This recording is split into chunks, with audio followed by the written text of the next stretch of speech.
I feel like hookup culture and by extension dating apps is the worst thing that's dropped for women since the patriarchy.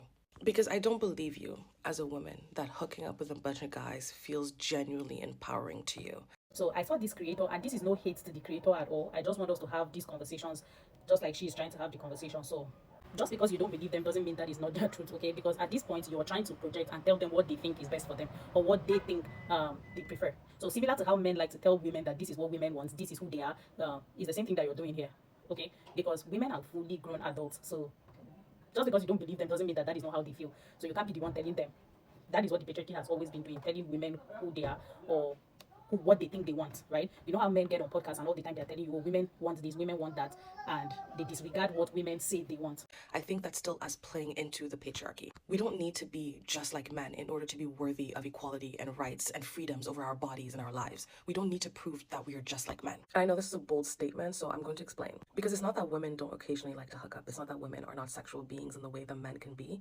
It's just that when it comes to sexuality, we don't have to be like men. It's okay that as women, for the most part, we need an emotional connection and some form of promise of commitment. Women do not need an emotional commitment to be sexually active. Women are sexual beings just like men, and that is something that you have rightfully said. So I don't get how you would say that and also now spiral back into saying women need a commitment in order to be sexually, their sexuality is needing a commitment. That doesn't make any sense. And as much as we like to highlight the differences between women and men, we have a lot of similarities, okay? A lot of similarities. And sexuality or being sexually or wanting certain things sexually is also something that women desire as well. And a commitment is not a need for women, it is a want. It is socialization that has made commitment to men a need for women. Because let's talk about hookup culture first. It didn't emerge in a vacuum. It's the result of dating apps, delayed marriages, economic pressure, and shifting gender norms. On paper, it looks like freedom, less stigma, more choice, and sexual autonomy. But in reality, Gender norms has never been advantageous to women at any point historically. As a matter of fact, gender norms and stereotypes is one of the system that feminism seeks to dismantle, okay? Because gender norms has been one of the reasons why women have been kept in the kitchen and used as sexual reproductive beings alone, okay? Women have lost rights based off of gender norms because it's on that same peril that women did not have the right to vote, women did not have the right to work, they did not have the right to own properties, and every other thing that stereotypes women and also subjugates women is based off of gender norms. So of course, if they keep shifting gender norms, is that not what we seek as women, that gender roles and norms and stereotypes be dismantled? So you can see that your desire to want a committed relationship with a man or with men is now causing you to derail from feminist arguments into conversations that takes away women's rights, really, because who made gender norms, right? As much as the conversation initially started as though you cared about women, it's now moving from, it's not even a question of caring about women. It's just looking like you desire commitment, right? And because you desire commitment with men, you are actively throwing away women's rights, right? And the fact that women were subjugated, right, into becoming into, like, you're throwing that away for your desire for commitment. So you want to force every woman to participate in whatever it is that gives you and other women who desire that commitment the commitment that you want, okay? It is because of gender norms that women were lobotomized at some point. So any woman who does not desire the gender role that was assigned to her as a woman, those women were considered mentally unstable and they were taken to psych wards. Some of them were lobotomized. Okay, let me even begin to say there's no such thing as hookup culture. The term hookup culture is highly, highly misogynistic to begin with. Men were hooking up for no reason. It was not called culture until it started becoming destigmatized amongst women. Notice how I said destigmatized, not like women started practicing it. Because when men were hooking up, they were actually hooking up with women. But as those men can come out and boldly say they slept with somebody without a commitment, they slept with somebody that they're not married to, those women were not able to proudly say those things or say it in public, just like men could say it in public, because of the stigma and the shame associated with sleeping with a man who you are not married to. So this conversation that you're having is a slippery slope to purity culture, really. So yeah, there's no such thing as hookup culture. It has always been in existence. It's something that people do, right? Just that women could not talk about it. And if they find out that a woman has done something like that, she would be deemed inappropriate for marriage or she would be deemed useless. In some cultures, they could even stone her to death. It could go from shaming her to killing her, okay? Because it is considered shameful. So calling it hookup culture is only a form of misogyny because women, it is this destigmatization that they are calling hookup culture. The destigmatization against women, right? The destigmatization on women and how women talk about it. We're having sex with men who they were not committed to. When a man is being a rake, he's being promiscuous, he's doing those things with women, even though of course they can do it with men, but mostly he's doing it with women. Okay? it creates a marketplace where the terms of engagement are not evenly set. And that asymmetry, creating a low commitment environment, benefits whomever doesn't want commitment. And usually that skews male. do you now want us to reverse it in paper? You say, even though in paper it looks destigmatizing and whatever, should we now begin to attach stigma to women having sex with people they are not married to? Like, should we now reverse it? Are you wanting us to go back to times when women, like, purity was the base? You have to be in a committed relationship such as marriage for you to have sex, and if not so, there should be some form of punishment. You might not have called it punishment, but what do you want us to do? To begin to shame them? Shame is a punishment. So are you asking that we go back to the days where we could punish women by shaming them, abusing them, or whatever measure that you deem appropriate? Should we go back to those days? What this conversation is giving me is that because I want a commitment to a man, I want men to be committed, and men do not desire commitment, I will now want to make other women, or to police the decision of other women, so that we can collectively deny men sex, so as to coerce them into a commitment. Coercing a person into a commitment does not mean they still do not desire to not be in a committed relationship with you. One of the reasons why men would abuse their wives so badly in the past is because those men were coerced into those commitments. Okay, they do not want to be there, but because society has made it that they must be married, so they marry these women and they abuse the shit out of these women because they are frustrated. They do not want to be there. So you are looking for how to coerce men into commitment. That is what it is. And you may not have thought about it that way, but that is what it is.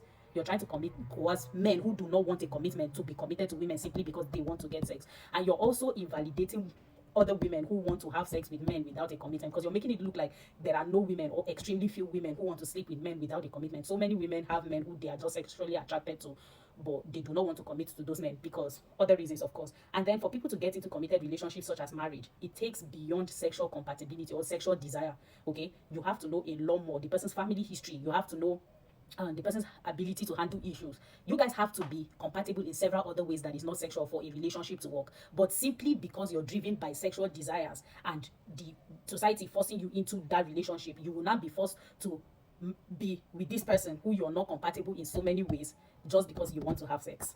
And one thing that we don't understand is that sexual liberation came into the feminist movement not because it is a requirement for women to go and be sexually liberated, they should go and hook up or anything. It was an inclusion, because any sector that women are, it was important that feminism touch that sector so that women can be valued across politics, across economics, and across society, right? So feminism is social liberation for women, social, political, economic liberation, okay? So you cannot want to change how women are already viewed as less than, and then when women who are into like hookup culture or prostitution or all that, there's another layer of viewing them as less than and as worthless. It was okay for them to be used and abused. It was okay for them to be devalued. What feminism tend to gain is to make these women socially accepted. Even they are still human beings. Even if they are prostitutes, they are human beings, and it is their body and their bodily autonomy. They can do whatever they want to do with their body, and that still does not devalue them as humans. You need to understand that one thing that the patriarchy aims to do is to devalue women as humans, devalue them, right? So stigmatizing women exhibiting sexual or expressing sexual desires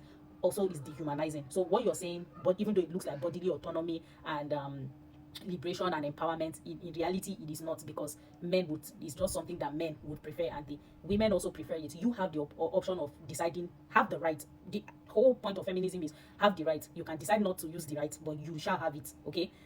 It's like social acceptance. You are socially accepted, but just because it's okay for you to have sex doesn't mean you must have sex. Nobody is saying that should be your own. Go ahead and hook up with people, but the people who want to hook up, they can hook up and still be valued. So if you do not want to hook up and you want a commitment to be able to be in a relationship, then go seek for. If a man wants to sleep with you, you can say no, right? And you only sleep with the person in a committed relationship. But you cannot lump all women into trying to be that way. And we cannot, because right now in the comment section, you're opening room for religious people who hold on to certain moral standards, right? And importing their religious beliefs. I don't know if you are religious yourself, but this is actually purity culture that is coming back as some form of concern for women, but it is not a concern for women, okay? Because these people are now like, oh yeah, you're very correct. Yes, hookup culture is never the best. It's not because men are why is it bad okay or men for are men? dogs. They Why? just have less biological consequences for sex. And so it makes sense for us as women, where sex has always carried a high biological and in the past social cost. There was always a baseline sort of cost to access that has been eliminated because of dating apps and hookup culture under the guise of freedom of autonomy, which in my opinion creates a race to the bottom where a lot of women prefer commitment with sex. A lot of women are biologically wired and socially wired to need commitment with sex. But now we're creating this marketplace where there are no baseline costs and men can freely access us. Biological consequences of sex being on women, we already have science providing us solutions on how to curb those biological disadvantages, okay? There are condoms for a reason. There are several forms of birth control. okay, and protection from sexually transmitted diseases. So yeah, those consequences biologically are culpable. And social, you're forgetting that social consequences of sex is put on women by the patriarchy. So except you're trying to reverse us back to when those consequences were on women, you get. No. This is very misogynistic. Women are not biologically wired to need commitment to go with sex. Your body does not need commitment. Commitment is a social condition. Commitment, the desire for commitment, is a social condition. That is a social issue. And biology exists even without a social condition. When you say something is a biological wiring, there is no solution to it that is not surgery or medical. Okay. Commitment is not a biological need for women. It is a social condition that the patriarchy imposed on women.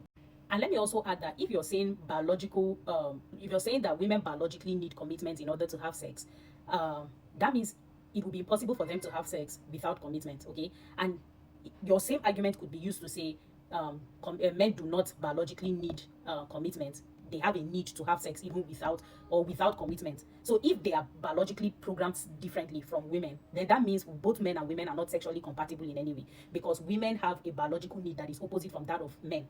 So if it does not take medical intervention, there is no reason why they should be sexually compatible. So men and women should not be having sex then. Under the guise of that's empowering to us too. And I'm sorry, I don't believe that. And I don't say that to be like, as women, we don't have the right to be sexual beings. Of course, we're sexual beings, but we don't have to be sexual beings in the way men are. Because hookup culture and by extension, dating apps do not eliminate the patriarchy. In fact, it just repackages it. Instead, you get a system where women are free, but operating in an environment that subtly devalues commitment, devalues emotional investment, and devalues long-term partnership, which are things that women very much so still want. And this is not to say that all women are harmed by this. And just because you want it doesn't mean you need it. Just because women want commitment and all that, there are men who want commitment as well. So the people who want commitment should meet the people who want commitment and get committed. Okay?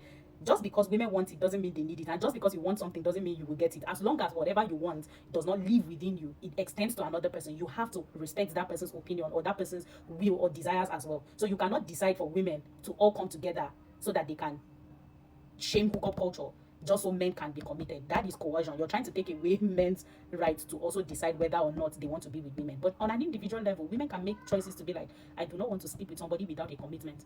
And that is okay.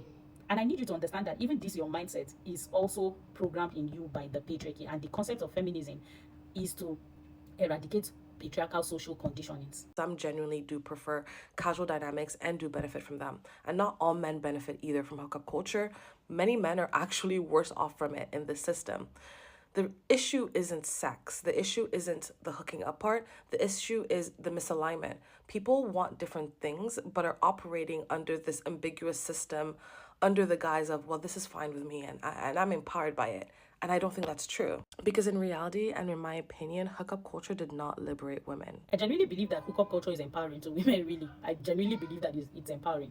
Now, not the hookup itself that is empowering, but the fact that you can do it without social consequences, that is what I find empowering. The fact that anybody can do it. And so, yeah, hookup culture, whatever it is you want to call it, is sexually liberating. So it is sexual liberation. In fact, I hate the term hookup culture, by the way. It is sexually liberating. Okay? And it places value on humans. The value may not be based on your own moral judgment, but it does places value, like, because human beings, that means you are seen as a human being and also as a sexual being that you can be. You are respected for your desires to have sex. That is empowering. Now, it may not look empowering to you, but it doesn't mean it's not. It just changed the rules of the game and made it so that the people that are the least interested in investing win. And usually, I feel like that's men. Yeah, and some of those people are women as well. So you can decide not to have sex with other people. You can't coerce men into wanting a commitment. If they do not want a commitment, there's no reason why they should be forced into a commitment. And we do have to be careful, because most of the things that we think are, when we come up with these hot takes, they are actually slippery slopes to purity culture, really, and bringing back the idea of glorifying marriage at the expense of women's sexual liberation. So yeah, absolutely not. I don't agree with this at all. And one thing, as social creators, we need to be very, very careful, because social media and the contents that we put out there, it defines the trajectory of society, whether we like it or not. There were times when women were coming on social media, or if they post a picture, or women are seen with like cleavages, they are being shamed, they are bullied, they are attacked, even in our environment, right? But with social advocacy, my body, my choice, women's bodies are not to be sexualized. Social advocacies like that created environment where women can open their cleavages even more, and men became used to it and they stopped bullying women. Like, they do not do it like they used to, right? And a woman right now, a woman's cleavage on social media is not a big deal. And when you go to weddings, you see women wearing clothes with their cleavages open and nobody is bullying them or attacking them. There's no old woman trying to cover them up anymore, or somebody trying to like beat them up or something like that. And that is because of the awareness that social creators have brought in cases like that. So as social creators, we should be careful, because especially if you have numbers, you can actually change the trajectory of women's lives. So you need to think about what you post intensively before you go ahead to do that.